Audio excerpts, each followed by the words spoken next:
네, 오늘 이 말씀을 통해서 10번째 재앙의 의미, 처음 난 것은 죽으리니, 처음 난 것은 죽으리니 라는 말씀의 제목으로 함께 은혜 나누겠습니다. 오늘 말씀 애굽에 내린 10가지 재앙 가운데 몇 번째 재앙입니까? 10번째 재앙입니다. 오늘 아침에 우리 밥 먹고 나서 우리 아이들 가운데 셋째 우리 아들이 이제 10살인데 이제 그러는 거예요. 아빠, 오늘 10번째야, 10번째. 뭐가 10번째야? 10번째지, 10번째. 아니, 뭐가 10번째야? 10번째잖아, 10번째. 애굽에 내린 10가지 재앙을 얘기했던 거예요. 예. 그래서 우리 전사님한테 오늘 점심 먹으면서 그 얘기했어요. 우리 성훈이가 그런 얘기 하더라. 그랬더니, 맨날 그림만 그리는 줄 알았더니 다 듣고 있었네요. 오늘 몇 번째 재앙이라고요? 10번째 재앙. 자, 그럼 복습해 봅시다. 첫 번째 재앙이 무엇이었습니까? 나일 강물이 핏물이 되는 사건. 또 둘 번째 재앙은 개구리가 온 땅을 덮는 사건이었고, 세 번째 재앙은 온 땅의 티끝이 뭐가 되었습니까? 이가 되었습니다. 넷째 재앙은 파리떼가 온 땅을 덮었습니다. 다섯째 재앙은 가축의 전염병이었습니다. 여섯째 재앙은 사람과 짐승에게 악성 뭐가 나왔어요? 종기가 나타났습니다. 일곱째 재앙은 우박, 불 섞인 우박 재앙이었죠. 여덟 번째 재앙은 메뚜기 재앙이었습니다. 그럼 지난주에 살펴봤던 아홉 번째 재앙은 무엇이었습니까? 흑암의 재앙입니다. 우리 엊그저께 슈퍼문이 떴다 그러죠. 어마어마 큰 달이 떴는데 저는 못 봤는데 우리 목사님이 새벽 예배 마치고 나가시면서 저기 달 보라고 그래서 큰 달이 진짜 뜨긴 떴더라고요. 근데 이제 다음날 우리 집사람한테 저기 보이냐고, 뭐가 보이냐고, 그래서 아니 저기 지금 저거 둥그렇게 뜬 거 보이냐고 그랬더니 화성 그러는 거예요. 화성? 금성인가 또 그러더라고요. 주여. 근데 왜 그러냐 그랬더니 새벽에 왜 또 달이 뜨냐고. 그래서 이제 그렇게 말했다고. 그래서 변명을 하는데 도무지 이해할 수 없는 외계에서 오셨나? 그래서 지난주에는 우리 흑암의 재앙이 이미 있었어요. 그런데 오늘 마지막 10번째 재앙은 무엇입니까? 장자의 죽음. 엄밀히 말씀드리면 마지막 재앙에 대한 경고의 메시지다. 무슨 얘기냐면 오늘 말씀에서는 실제로는 10가지 재앙이 내리진 않아요. 그냥 경고하는 거예요. 경고했는데 안 들었다 이거예요. 오늘 말씀 끝부분이 뭐라고 그러냐면은 여호와께서 9절이거든요. 여호와께서 모세에게 이르시기를 바로가 너희 말을 듣지 아니하리라. 그러므로 내가 애굽 땅에서 나의 기적을 더하리라 하셨고, 모세와 아론이 이 모든 기적을 바로 앞에서 행하였으나 여호와께서 바로의 마음을 완악하게 하셨으므로 그가 이스라엘 자손을 그 나라에서 보내지 아니하였더라. 이건 뭐냐면은 하나님께서 9번째 재앙 다음에 10번째 재앙을 주셨잖아요. 그런데 9번째 재앙이 무슨 재앙이었어요? 흑암의 재앙이었잖아요. 흑암의 재앙을 통해서 바로가 하나님의 이 말씀 앞에 엎드려야 되는데 듣지를 않아요. 그래서 바로가 그렇게 교만해지니까 마음을 완악하게 먹으니까 하나님이 모세를 통해서 한 번 더 줬다 이거예요. 10번째 재앙을. 그래가지고 10번째 재앙을 줬는데 경고를 했는데도 불구하고 안 들으니까 재앙이 임할 수밖에 없었다. 자, 그런 내용이거든요.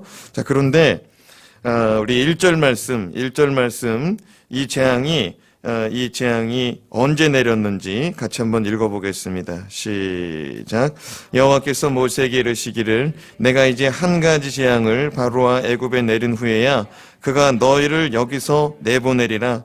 그가 너희를 내보낼 때에는 여기서 반드시 다 쫓아내리니 하나님께서는 지금까지 내린 재앙과 더불어 한 가지 재앙을 더 내리시겠다.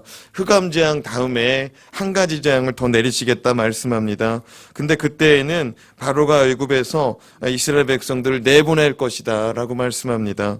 그래서 하나님께서 이스라엘 백성들 앞에 이 애굽 사람들에게 내린 재앙, 10번째 재앙이 무엇인가? 4절에서 5절 말씀입니다. 같이 읽어보겠습니다. 시작. 모세가 바로에게 이르되 여호와께서 이와 같이 말씀하시기를 밤중에 내가 애굽 가운데로 들어가리니 애굽 땅에 있는 모든 처음 난 것은 왕 위에 앉아있는 바로의 장자로부터 맷돌 뒤에 있는 몸종의 장자와 모든 가축의 처음 난 것까지 죽으리니.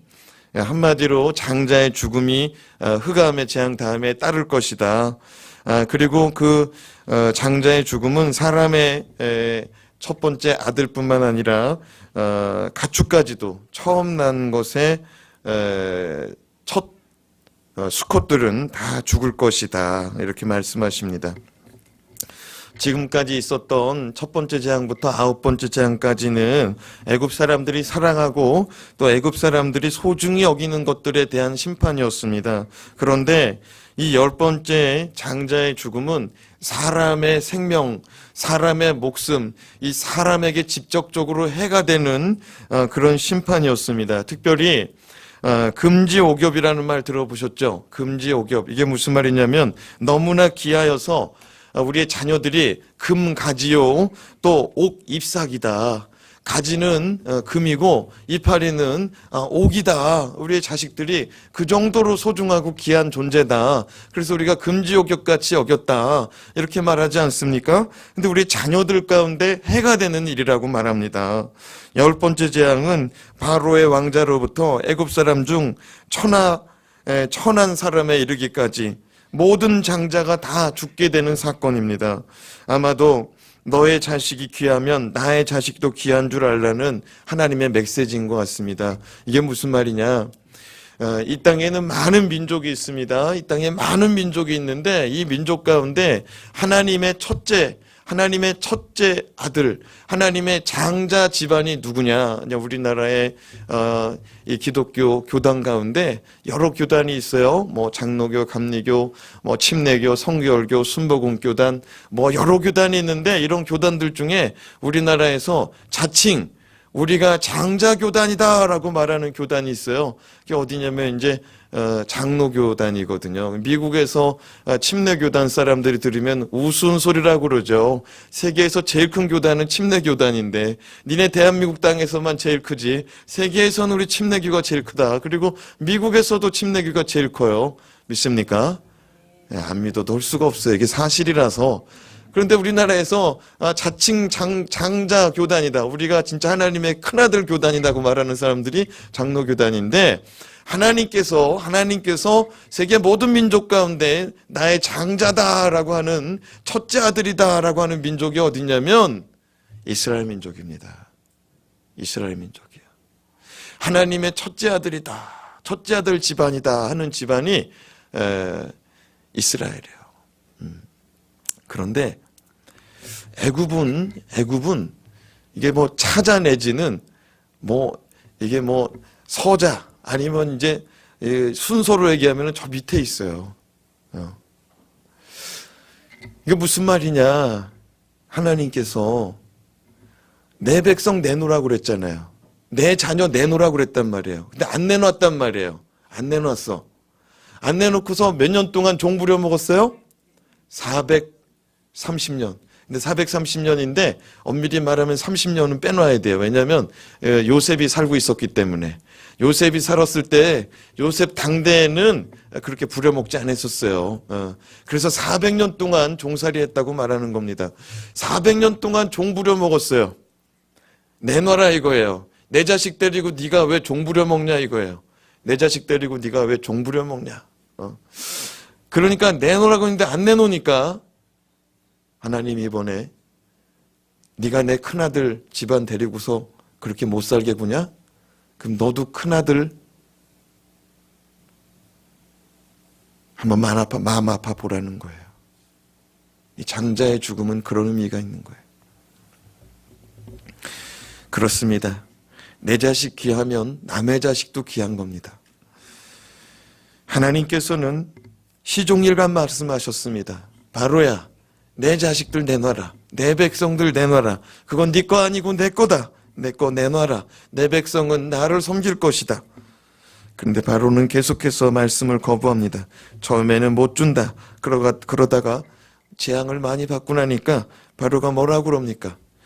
그러면은 주겠다. 주는데 애굽에서 예배드려라. 멀리 가지 말고 애굽에서 예배드려라. 안 된다. 우리 나가야 된다. 그럼 나중에는 뭐라고 그럽니까? 남자들만 잠깐 갔다 오라. 안 된다. 우리는 아이들과 아녀다들과 다 같이 가야겠다. 다 같이 가야겠다. 모세는 다 같이 가야겠다고 말합니다. 그랬더니 나중에 또 한 번 이제 흑암의 재앙 맞을 때 바로가 뭐라고 말합니까? 그러면 다 데려가라. 이제 자식도 데려가고 아녀자도 데려가고 다 데려가라. 근데 하나는 남겨놔라. 뭐만 남겨놔라? 소와 양과 소 남겨놓고 너희 제사는 다 남겨놓고 몸뚱아리만 나가라 그랬어요. 그랬더니 모세가 더 주지는 못할 망정, 하나님께 예배해야 되는데 왕이라도 더 줘야 되는데 더 주지는 못할 망정 놓고 가라고요? 말도 안 되는 소리입니다. 저는 다 데리고 나가야겠습니다. 하나도 빠짐없이 다 데리고 나가야겠습니다. 그게 지난 시간에 흑암의 재앙이었어요. 그때 바로가 뭐라고 그럽니까? 너 내 얼굴 한 번만 더 보면 넌 죽는 줄 알아. 그날에 너는 죽는 줄 알아. 너 몸 조심해. 그랬더니 모세가 뭐라고 말합니까? 그래요. 저도 다시는 바로 왕을 보기 싫습니다. 저도 안 보고 싶습니다. 뭐 이렇게 말해요. 이거는 하나님의 거룩한 의분을 모세가 가진 거예요. 왜? 지금 9번째거든요. 9번째. 예. 어떻게 보면 하나님의 입장에서는 몇 번 용서한 거예요? 9번 용서한 거예요. 9번 참아준 거야. 근데도 말을 안 들으니까 모세가 하나님 마음 가지고 막 호통친 거예요. 같이. 모세하고 바로하고 같이. 그런데 그렇게 모세와 바로가 막 설전을 하고 나서 헤어졌어요. 헤어졌는데 하나님이 모세를 부른 겁니다. 모세야, 다시 가라. 다시 가서 이번에 10번째 재앙에 대해서 경고해라. 자, 그렇다면 출애굽기 마지막 심판 10번째 재앙, 하나님이 경고하신 10번째 재앙을 통한 영적 진리는 무엇인지 한번 살펴보도록 하겠습니다. 첫 번째, 믿는 자에게는 은혜요, 믿지 아니하는 자에게는 심판의 시간이라는 사실입니다. 따라합시다. 믿는 자에게는 은혜요, 믿지 아니하는 자에게는 심판이라. 제가 출애굽기 강의 시작하고 10가지 재앙의 말씀을 이제 나누면서 계속 드린 말씀의 내용이 무엇이냐? 믿는 자에게는 재앙이나 믿지 아니하는 자에게는 뭐라? 기적이라 했습니다. 사랑하는 여러분, 거꾸로 했나? 아유, 놀랍네. 예, 저녁이라서 당 떨어졌나 봐요. 예, 믿지 아니하는 자에게는 뭐래요? 재앙이나 믿는 자에게는 뭐예요? 기적이라. 야, 여러분, 우리 4절 말씀 같이 읽어보겠습니다. 시작. 모세가 바로에게 이르되 여호와께서 이와 같이 말씀하시기를 밤중에 내가 애굽 가운데로 들어가리니. 하나님께서는 모세를 통하여 이렇게 말씀하십니다. 내가 밤중에 애굽 가운데 들어가겠다. 여러분, 이전까지는 하나님께서 말씀만 했어요. 모세야, 너 바로에게 가서 경고해라. 말을 듣지 않느냐? 그래야 모세야, 그러면 네가 하늘을 향하여 손을 뻗쳐라. 하늘을 향하여 손을 들어라. 그러면은 어떻게 됐습니까? 하나님의 말씀대로 재앙이 임했어요. 전에는 하나님께서 말씀만 했어요. 근데 10번째 재앙에서는 하나님 뭐라고 말합니까? 내가 직접 애굽에 하늘에서 내려와서 들어가겠대요. 놀라운 은혜입니다. 놀라운 은혜야. 하나님이 이 땅에 내려왔다니까요. 전혀 이렇게 놀라질 않네. 어떻게 하나님이 지금 와야 놀라겠어요? 여러분, 하나님이 처음 내려왔다고요. 애굽에. 사랑하는 여러분, 왜 내려왔어요? 왜 내려왔어요? 애굽 사람에게는 재앙을 내리려고. 그러나 이스라엘 사람들에게는 무엇을 주시려고? 은혜 주시려고. 이스라엘 사람들한테는 출애굽에 은혜 주시려고 내려오신 거예요. 그런데 언제 들어가시겠다고요? 밤중에 들어가겠다. 이거 영적으로 중요한 게 뭐냐면은 9번째 재앙이 뭐였다고요? 흑암의 재앙이었어요. 흑암의 재앙. 이 흑암의 재앙은 어떻게 보면 하나님의 인내의 한계, 인내의 한계였어요. 이제 마지막 10번째는 너무 마음 아픈 재앙인 거예요. 하나님은 10번째 재앙까지는 정말 안 했으면 하는 마음인 거죠. 근데 바로가 말 안 듣거든요. 흑암의 재앙마저도 무시했거든요. 그러니까 무시하는 바로를 향하여 내가 언제 들어간다? 밤중에. 그러면 무슨 생각했을까요? 다시 며칠 전에 그 흑암이 생각나는 거야. 그럼 이건 무슨 말이냐면은 얼마 전에 그 일을 다시 생각하고 얼마 전에 그 일을 생각하고 내 말을 들으라는 거예요. 내 말을 좀 들으라는 거예요. 이해가 되십니까?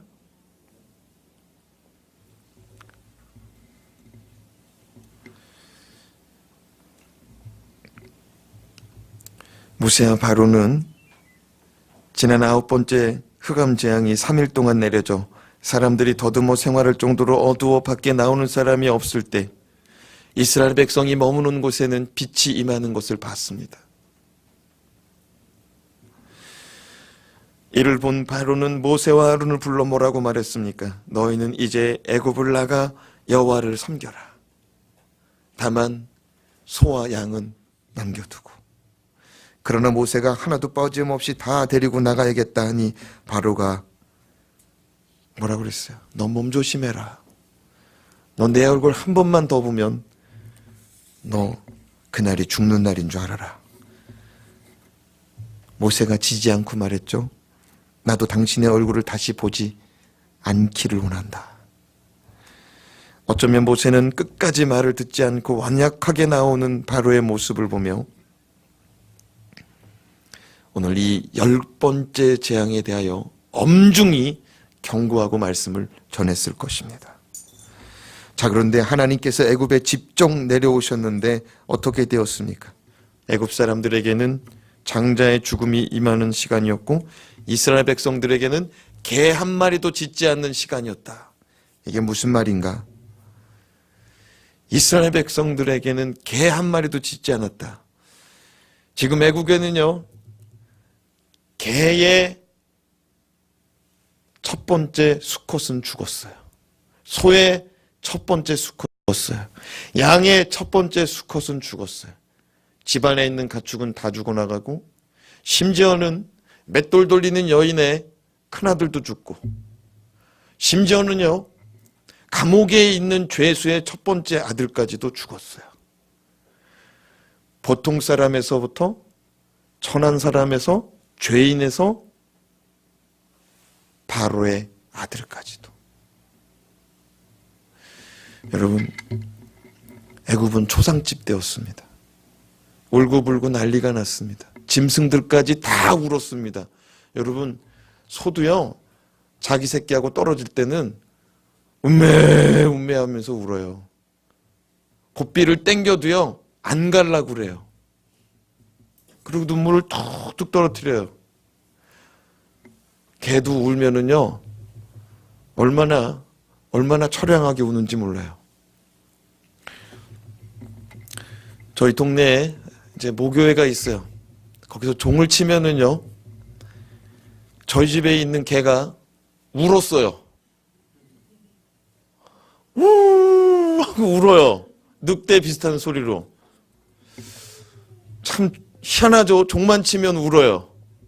그래서 저희 어머니가 그 개를 향하여 달려가서 몽둥이로 주둥아리를 툭 쳤어요. 개 울면 재수없다고. 감히 예배드리러 가는데 운다고.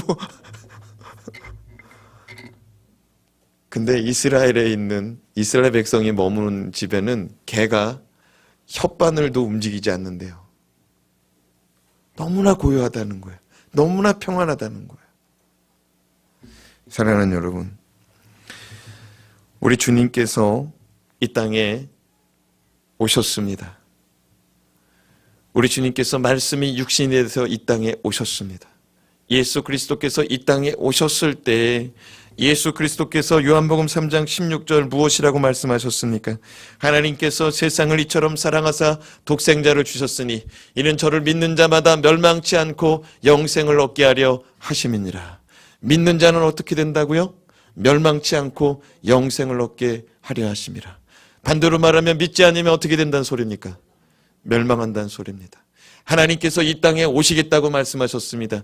애굽 땅에 오시겠다고 말씀하셨습니다. 내가 오는 날에는 애굽 땅에 처음 난 것들은 다 죽을 것이다 라고 말씀하셨습니다. 하나님의 말씀을 믿는 자는 살아났습니다. 문설주에 어린 양의 피를 바르는 집은 재앙이 넘어갈 것이다. 사망이 넘어갈 것이다. 분명히 말씀하셨습니다. 이 말씀을 믿는 자들은 다 살았습니다. 멸망받지 않고 다 살았습니다. 그런데 믿지 아니하는 자들은 다 멸망받더라는 것입니다. 사랑하는 여러분, 하나님을 믿는 자들은, 하나님의 말씀을 믿는 자들은 기적이지만 하나님의 말씀을 믿지 않는 자는, 하나님을 믿지 않는 자는 재앙이요 심판입니다.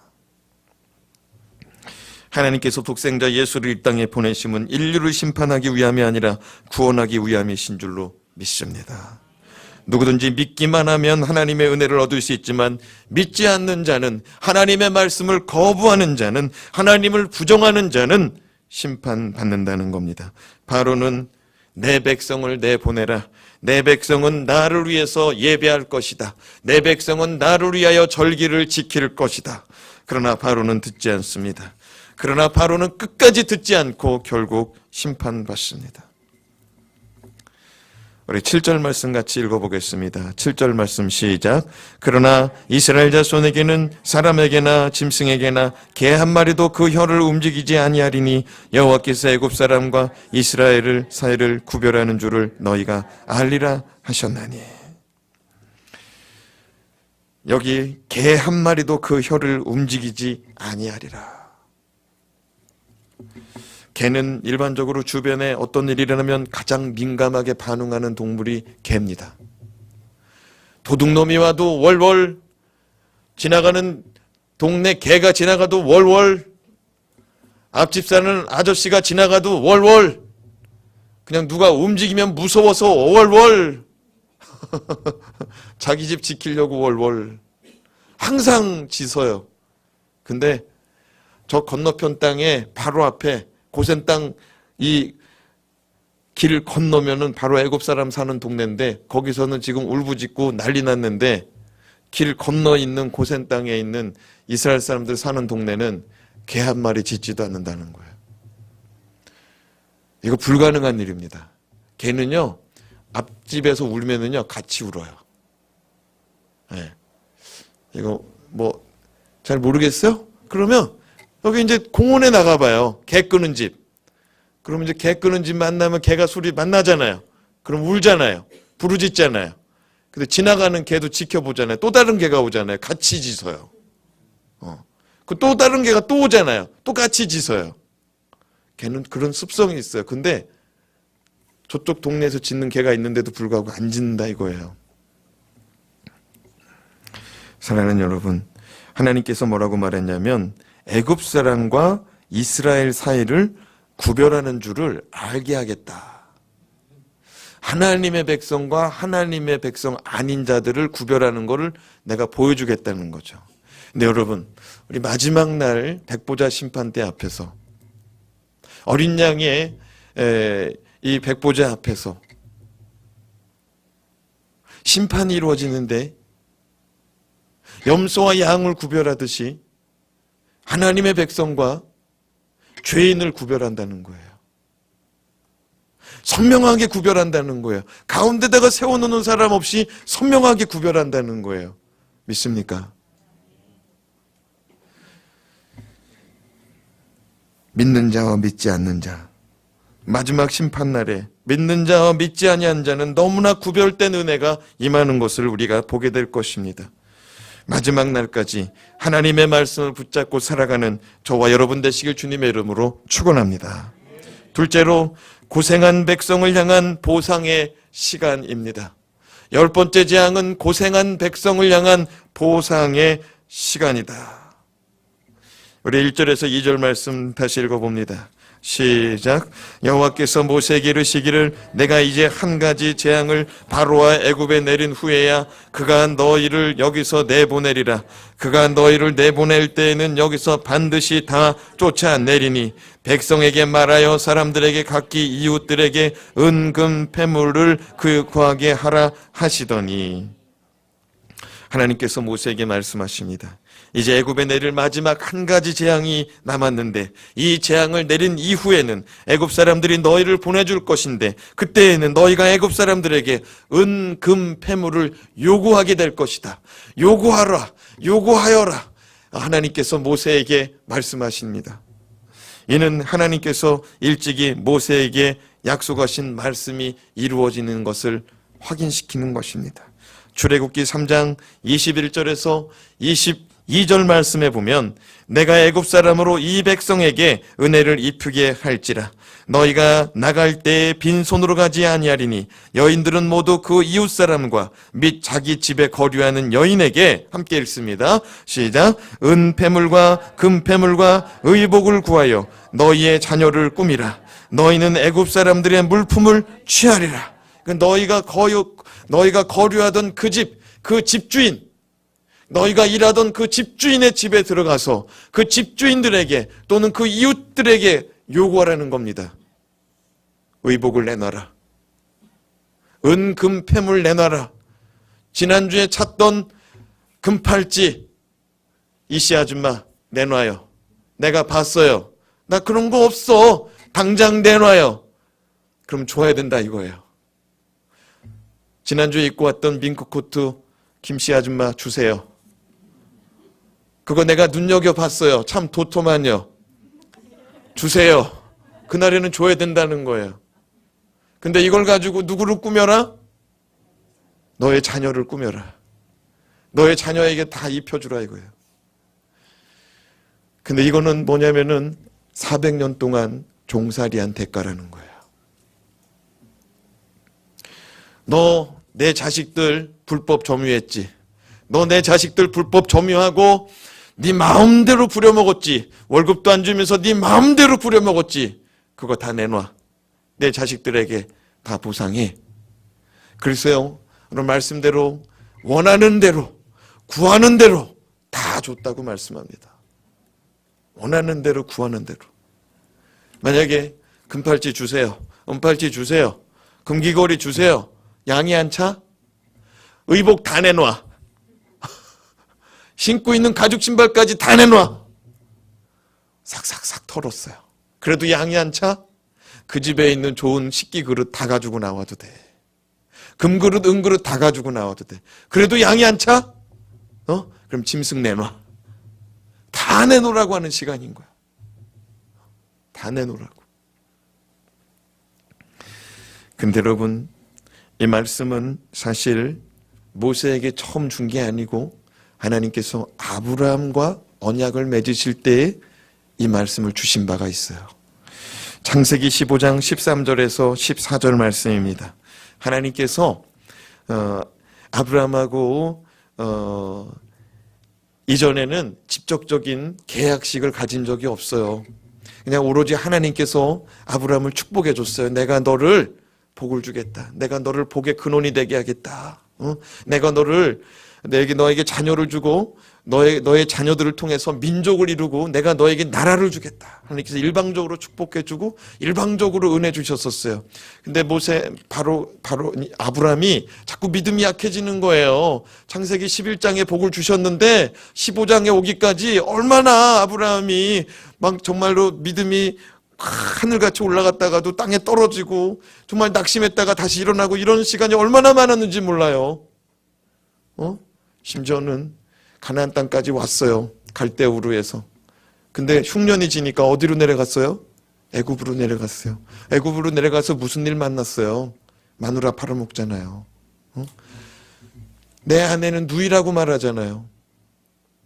그리고 다시 올라와서 또 다시 낙심하고, 또 어느 날인가는 아브라함의 조카 롯이 사로잡혀 갔다가 그 조카를 구하겠다고 집에서 길리운 자신의 식솔들 데려다가 구출해내고 돌아와요. 근데 가만히 생각해 보니까 조카 롯을 구했을 때 조카 롯이 사로잡혀 있었던 땅은 왕들의 전쟁이었던 거예요. 네 나라하고 다섯 나라하고 싸웠어요. 네 나라하고 다섯 나라하고. 근데 네 나라하고 다섯 나라하고 싸웠는데 네 나라가 이겼어. 그래서 조카 롯이 포로로 끌려갔어요. 이긴 자들에게. 몇 명의 왕이 이겼다고요? 4명의 왕이. 4명의 왕이 정신 차려서 돌아오면은, 4명의 왕이 정신 차려서 돌아오면은 나는 죽은 목숨이구나. 하나님 아버지 앞에 걱정이 태산입니다. 그때 하나님이 내려오셔서 걱정하지 말아라. 내가 너의 방패가 되어주겠다. 걱정하지 말아라. 내가 너에게 큰 유산을 남겨주겠다. 그때 아브라함이 뭐라고 말합니까? 다 필요 없다는 거예요. 다 필요 없다는 거예요. 나한테 자식이 없으니까 그깟 유산 줘봤자 내 몸종 줄 수밖에 없다는 거예요. 그때 아브라함이 뭐라고 말하느냐?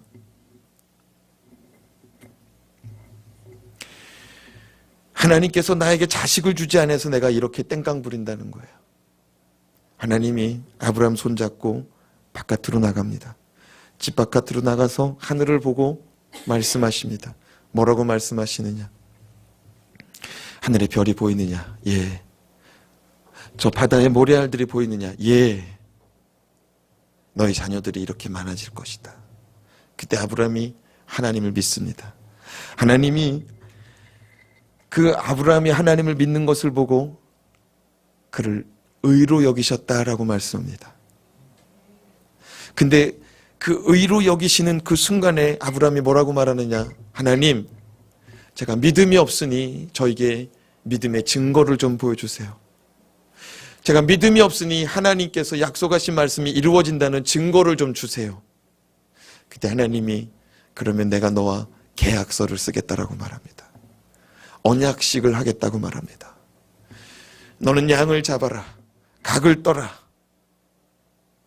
그러고 나서 아브라함이 양을 잡아놓고 각을 뜨고 하나님의 임재를 기다립니다. 근데 하나님이 안 와요. 시간이 너무나 많이 걸렸어요. 그래서 아브라함이 지쳐서 잠이 듭니다. 성경 말씀에 보면 하나님이 아브라함을 잠이 들게 하셨다고 그랬어요. 근데 하나님이 잠이 들게 하셨을 때 그 잠이 들다라는 표현은 창세기 3장에 보면, 2장에 보면 하나님께서 아브라함을 잠들게 하시고 아브라함의 뱃속에서 뭘 꺼내요? 갈비뼈를 꺼내잖아요. 그때 마냥 또 아브라함의 갈비뼈를 꺼냈네. 아담의 갈비뼈를 꺼내잖아요. 그때 깊이 잠들게 하셨다고 그랬거든요. 아브라함도 깊이 잠들게 했어요. 하나님이 내려오시는 거예요. 하나님이 내려오셔서 그 각을 떠는 재물하고 길을 건넙니다. 하나님이 타는 횃불과 연기나는 화로로 임하셔서 왔다 갔다 하세요. 하나님하고 아브라함하고 계약서를 쓰는 거예요. 근데 아브라함은 지금 뭐 하고 있어요? 자고 있어요. 본래 계약이 이루어지려면 하나님이 왔다 갔다 한 것처럼 아브라함도 왔다 갔다 해야 돼요. 이게 고대 근동의 언약식이에요. 딱 왔다 갔다 하고 나서 이렇게 말합니다. 상대방하고 서로 똑같이. 만약에 너하고 나하고 이 약속을 안 지키면 이렇게 된다. 죽음을 전제로 하는 거예요. 하나님이 왔다 갔다 하고 나서 아브라함에게 하시는 말씀이 오늘 이 말씀입니다. 창세기 15장 13절에서 14절. 언약식을 딱 마치고 나서 이 얘기를 하는 거예요. 시작. 여호와께서 아브라함에게 이르시되 너는 반드시 알라. 내 자손이 방에서 객이 되어 그들을 섬기겠고 그들은 400년 동안 내 자손을 괴롭히리니 그들이 섬기는 나라를 내가 징벌할지며 그 후에 내 자손이 큰 재물을 이끌고 나오리라. 아멘. 하나님께서 아브라함하고 약속했어요. 내가 너에게 큰 민족을 이루게 할 것이고 내가 너에게 나라를 줄 것인데 아직 때가 차지 않았다. 아직 때가 차지 않았다. 그래서 너는 좀 기다려야 된다. 그 시간이 얼마냐? 400년이라는 거예요. 400년. 근데 너희 자녀가 지금 어디로 가게 될 것이라는 말씀을 안 하셨어요. 나중에 보니까 어디로 갔어요? 애굽으로 갔어요. 애굽에 가서 몇 년 동안 남의 집 머슴살이 한다고 그랬어요? 400년. 근데 너를 괴롭히는 그 나라를 내가 징벌할 건데 400년 지나서 네 자손이 나올 때는 뭘 가지고 나와요? 큰 재물을 가지고 나올 것이다. 생각해 보세요. 애굽에서 나온 장정만 60만 명이라고 그랬습니다. 4인 가족으로 했을 때 200만 명 이상이라고 말하죠. 200만 명이 다 애굽 사람들 집에 들어가서 금은 보화, 좋은 의복 다 가지고 나왔다고 생각해 보세요. 어떻게 되겠어요? 어마어마한 부자예요. 어마어마한 부자. 하나님은 자기 백성의 고생을 외면하지 않으시는 하나님인 줄로 믿으시기 바랍니다. 하나님께서는 자기 백성을 불법으로 점유하고 노략질한 바로를 향하여 지금 징벌하시고 계십니다. 어떻게 보면 전쟁을 하시는 거죠. 내 백성 내놔라. 안 내놓으니까 지금 싸우는 겁니다. 싸우면 누가 이깁니까? 하나님이 이깁니다. 하나님이 이겼을 때 하나님은 합법적으로 전리품을 취하라고 말합니다. 고대 전쟁은요, 이기면 전리품 갖는 거예요. 오늘날도 세계대전이 일어나잖아요. 세계대전이 일어나고 나면 전쟁 재판합니다. 그럼 전쟁 재판하면 뭐 하냐면은 패전국은 승전국한테 빚 갚아야 돼요. 사도 바울은 환난을 당하는 성도들에게 이렇게 말씀하십니다. 데살로니가 후서 1장 6절에서 7절 말씀입니다. 같이 읽겠습니다. 너희로 환난을 받게 하는 자들에게는 환난을 갚으시고 환난을 받는 너희에게는 우리와 함께 안식으로 갚으시는 것이 하나님의 공이시니 주 예수께서 자기의 능력의 천사들과 함께 하늘로부터 불꽃 가운데 나타나실 때. 사도 바울은 성도들에게 말합니다. 예수 그리스도께서 자기의 능력과 천사들과 함께 하늘에서 불꽃 가운데 임하실 때에 너희에게는 안식으로 갚으실 것이다. 그리고 너희에게 환난을 준 자들에게는 환난이 임할 것이다. 너희를 괴롭힌 자들은 예수께서 그들을 괴롭히실 것이다. 주님도 환난과 역경을 당한 성도들에게 대하여 이렇게 말씀하십니다. 마태복음 5장 11절에서 11절 말씀 같이 읽습니다. 시작. 나로 말미암아 너희를 욕하고 박해하고 거짓으로 너희를 거슬려 모든 악한 말을 할 때에는 너희에게 복이 있나니 기뻐하고 즐거워라. 하늘에서 너희의 상이 큼이라. 너희 전에 있던 선지자들도 이같이 박해하였느니라. 주님께서는 우리의 삶을 지켜보시고 계시다는 것입니다. 너희를 욕하고 너희를 박해하고 너희를 거짓으로 너희를 모든 악한 말 가운데 괴롭히는 자들, 그들 앞에서 너희는 기뻐하라고 말합니다. 왜냐하면 하나님이 갚아주실 것이기 때문에. 사랑하는 여러분, 하나님께 맡기시기 바랍니다. 역경당할 때 하나님께 맡기세요. 그럼 하나님이 갚으십니다.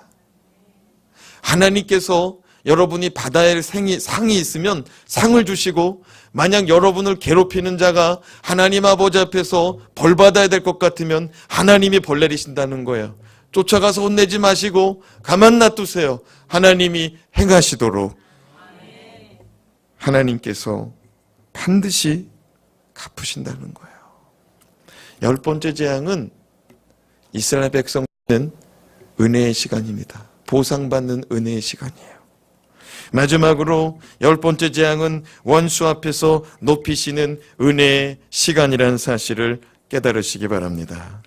3절 말씀 같이 읽습니다. 여호와께서 그 백성으로 애굽 사람의 은혜를 받게 하셨고 또 그 사람 모세는 애굽 땅에 있는 바로의 신하와 백성의 눈에 아주 위대하게 보였더라.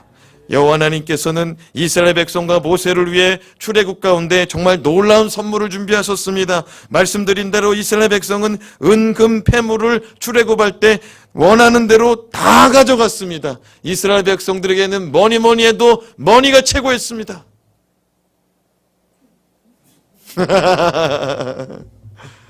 이스라엘 백성들은 돈을 좋아했어요. 지금도 이스라엘 백성들은 돈을 좋아해요. 지금도 이스라엘 백성들의 집에는 다 금으로만 갖고 있대요.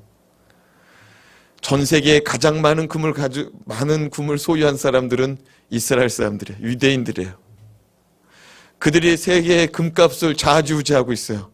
그들이 금을 내놓고 팔면은 금값이 떨어지는 것이요. 그들이 금을 다 사들이면은 금값이 또 올라가는 거예요. 근데 여러분, 하나님께서 돈을 좋아하는 이스라엘 백성들, 월급 받지 못한 이스라엘 백성들한테는 월급을 주셨잖아요. 근데 모세한테는 뭐 주신 줄 아세요? 명예를 주셨어요. 사실 모세는요, 은금 폐물이 필요 없어요. 왜냐면 모세는 젖되고 나서부터 어디 살았어요? 애굽의 황실에서, 외굽의 왕실에서. 애굽 왕실에 있는 그릇은 다 금그릇, 은그릇이요. 애굽 왕실의 창고에는 다 금은 봉화밖에 없었어요. 모세는 그게 별로 중하지 않아요. 여러분, 많은 돈을 가져본 사람은 돈이 그렇게 귀중하지 않아요. 오히려 없는 사람이 돈 하는 거예요. 많은 돈을 가져봤던 사람은 괜찮다는 거예요. 사랑하는 여러분, 모세는 애굽에서 살인자요, 도망자요, 백성들에게 놀림받는 자요, 인기 없는 사람이었습니다. 그렇게 살인자요, 도망자로 낙인 찍혔던 모세를 하나님은 위대한 모세로 탈바꿈시켜 주셨습니다. 모세의 인생 가운데 돈이 필요 없어요.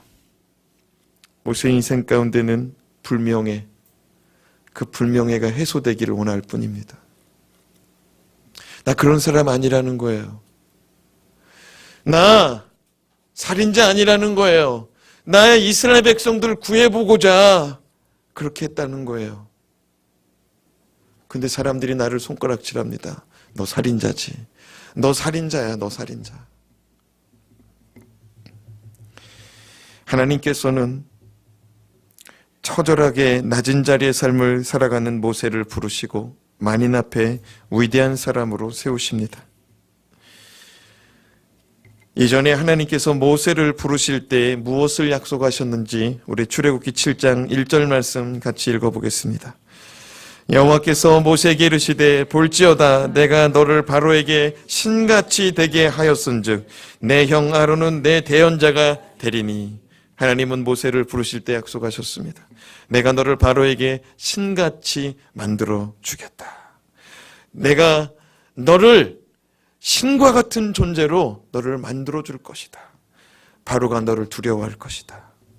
사실 전에는 모세가 애굽 백성과 바로 왕 앞에 서기를 두려워했습니다. 그러나 하나님의 손에 붙들리니까 모세의 인생은 변하고 모세가 담대하게 바로 앞에 설 수 있더라는 것입니다. 오히려 바로와의 백성들이 모세를 두려워하게 되는 지경에 이르는 것이지요. 마치 내가 높아지려 하면 사람들은 어김없이 나를 짓밟아 낮추어 버렸는데 하나님의 부르심에 한 걸음씩 한 걸음씩 순종하고 나아가면서 하나님이 가라 하면 가고 서라 하면 서고 말씀을 증거하라 하면 빠짐없이 증거하고 나니 누가 높였어요? 하나님이 높이시더라는 거예요. 내가 돈을 벌어야겠다. 내가 돈을 벌어서 많은 돈을 얻어봐야겠다. 하나님 말씀대로 살아가시기 바랍니다. 내가 세상에서 높은 자리에 앉아봐야겠다. 내가 가장 높은 자리에 앉아서 떵떵거리고 살아봐야겠다. 하나님 앞에 서시기 바랍니다. 사랑하는 여러분, 모세가 내 힘으로 한번 해보려고 할 때는 안 되더라고요. 내 힘으로 한번 해보려고 하니까 사람들이 밟아요. 사람들이 밟아. 그리고 모함해. 너 살인자지. 너 우리도 죽이려고 그러지. 전에도 죽이더니 이번에 또 죽이려고 그러는구나. 아니요, 전혀 그런 거 아니었잖아요. 전혀 그런 거 아니었어요.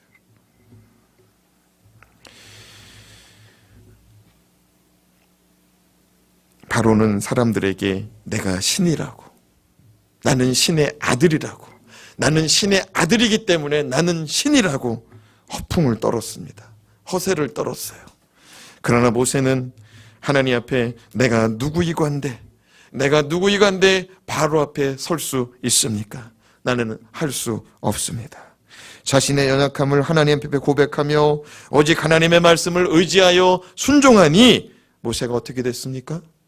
하나님이 위대한 사람으로 만들어 주시더라는 겁니다. 사랑하는 여러분, 우리가 벌려고 그러면은요 푼돈이에요. 그러나 주께서 벌게 하시면, 주께서 하늘 문을 여시고 하늘에 신령한 은혜와 축복과 함께 하늘에 내려지는 은혜의 단비를 내리게 하시면 하나님께서는 우리 가운데 복의 복을 내리시사 우리 가운데 기름진 것을 허락하여 주실 줄로 믿습니다. 내가 벌려고 하면 푼돈이에요. 근데 하나님이 은혜 주시면 떼돈인 줄로 믿습니다. 말 그대로 떼돈이에요. 말 그대로 떼돈이에요. 하나님 나라의 도로 포장재가 뭐라고요? 금. 천국에서는 길바닥을 쓸어도 뭐가 쓸릴까요? 금이 쓸려. 사금 캐려고 막 그렇게 시냇가에 가서 막 흔들고 막 그러는 사람이 있더라고요. 우리나라에서도. 사랑하는 여러분, 하나님 앞에 서시기 바랍니다. 하나님의 메시지, 애굽에 내린 10가지 재앙의 메시지 딱 하나입니다.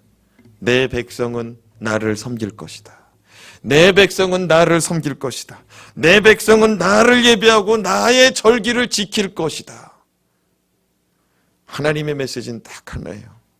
그럼 우리 가운데 주시는 메시지가 뭡니까? 너희는 내 백성이다. 너희는 내 백성이다. 너희는 나를 섬길 것이다. 세상을 섬기지 말고, 세상의 부를 쫓지 말고, 세상의 명예를 쫓지 말고, 세상 것을 향하여 열심을 다하지 말고 나를 섬기라. 아멘입니까? 그럼 내가 너희를 책임지겠다는 거예요. 10가지 재앙은 너무나 분명해. 내 백성하고 세상 백성하고 분리해놨어요. 믿습니까? 우리는 반드시 기억해야 됩니다. 우리가 하나님의 소유물이고 우리가 하나님의 부르심 앞에 순종하며 살아가야 될 대상이라는 것. 여기까지 살아오는 길이 힘드셨습니까? 주님만 의지하고 살아오느라 힘드셨습니까? 아니면 내 고집대로 내 마음대로 살려고 하는데 하나님께서 그거는 안 된다, 이리로 오너라. 마치 염소가 주인이 끌으려고 그러는데 안 끌려고 뒷걸음질 치고 이리 뛰고 저리 뛰고 난리치다가 지쳐가지고 질질질질 끌려오는 지경에 이르렀습니까? 이제는 내려놓을 수 있기를 바랍니다. 하나님께 끝까지 고집 부리는 바로의 모습이 아니라 하나님의 말씀에 순종하는 모세, 그리고 하나님의 때가 차기까지 간절히 부르짖는 이스라엘 백성과 같이 살아갈 수 있는 저와 여러분 되시길 주님의 이름으로 축원합니다. 이스라엘 백성과 애굽 백성 사이에는 구별된 은혜를 하나님이 보여주셨습니다. 오늘날에도 하나님의 백성은 하나님의 복을 주시는 줄로 믿습니다. 기도하겠습니다. 하나님 아버지, 오늘 이 시간 주의 말씀, 애굽에 내린 10가지 재앙의 10번째 재앙까지 살펴보게 하시니 감사합니다. 믿는 자에게는 재앙이 아니라 기적이라 하였습니다. 믿지 아니하는 자에게는 심판받고 멸망받는 재앙이라 하였습니다. 오늘날도 하나님은 우리 가운데 분명히 말씀하십니다. 너는 내 백성이라. 너는 내 것이라. 너는 나를 위해서 지음받았나니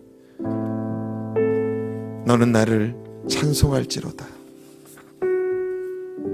오직 나는 너를 통하여 예배받기를 원한다. 하나님 아버지, 우리가 바로와 같이 고집 부리지 않는, 바로와 같이 어리석지 않은, 바로와 같이 끝까지 실갱이하지 않는 모세와 같은 모습으로 하나님이 나를 부르셨다면 순종하겠습니다. 나는 아무것도 아닌 존재임에도 주께서 나를 사용하시길 원한다면 순종하겠습니다. 모세가 이팔 청춘에 부름받은 것 아니요, 나이 40에 부름받은 것도 아니요, 나이 80에 내가 너를 사용하기 원한다 라고 말씀하실 때 아멘 주 예수여 나를 사용하여 주시옵소서. 내가 주께 쓰임받길 원하나이다. 그렇게 고백하는 우리 모두가 되기를 원하오니 주여 우리를 사용하여 주시옵소서. 우리 주 예수 그리스도의 이름으로 간절히 기도드리옵나이다. 아멘.